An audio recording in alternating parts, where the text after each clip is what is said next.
Los Chavales s'est terminé du côté du Santiago Bernabéu. Donc, comme vous le savez certainement, le Real Madrid s'est imposé 3-2. Si ça avait pourtant bien commencé, même si on n'avait pas forcément la maîtrise du jeu, ça s'est quand même assez mal terminé puisqu'on a encaissé 2 buts en deuxième mi-temps, surtout à partir de l'entrée de Iago Aspas qui a été vraiment extraordinaire. Franchement, son entrée était vraiment impressionnante vu du bord du terrain.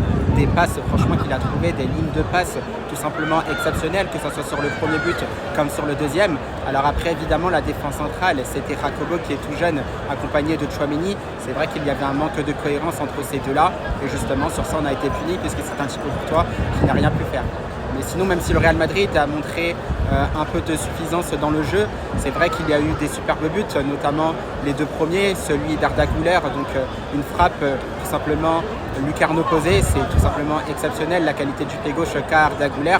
Malheureusement, je n'ai pas cette vidéo-là parce que ça allait beaucoup trop vite. Par contre, c'est vrai que j'ai justement le deuxième but inscrit par Kylian Mbappé sur une transition rapide. C'est là justement qu'on aime ce Real Madrid-là parce que c'est un Real Madrid qui est efficace lorsqu'il est en contre-attaque et ça s'est ponctué par une très belle action conclue par Kylian Mbappé, cette frappe justement en bout de course, voilà, qui va se terminer aussi dans la lucarne.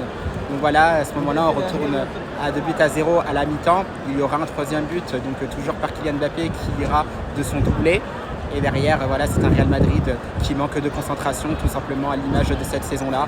Mais on va retenir quand même ses bonnes notes sur ce match-ci. C'est bien évidemment la performance d'Arda Güler qui a été très très bon. Au départ, il était plus sur le côté droit.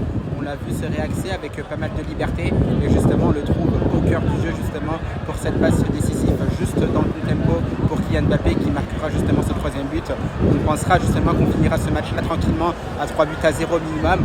Non, c'était sans compter sur le relâchement de cette équipe du Real Madrid. Et finalement, on repartira sur un score de 3-2. Donc finalement, on va se contenter tout simplement de cela. C'est vrai que ça paraît très difficile pour s'imposer du côté de Barcelone la semaine prochaine lors du Classico. Et ça va être tout simplement très compliqué de remporter le titre en Liga cette saison. Donc voilà, la suite, ce serait évidemment sur YouTube. Là, je vais un peu rentrer justement dans mon logement parce qu'il fait un peu froid quand même sur Madrid. On se retrouvera sur d'autres vidéos, mais sur ma chaîne YT. Allez, à la Madrid!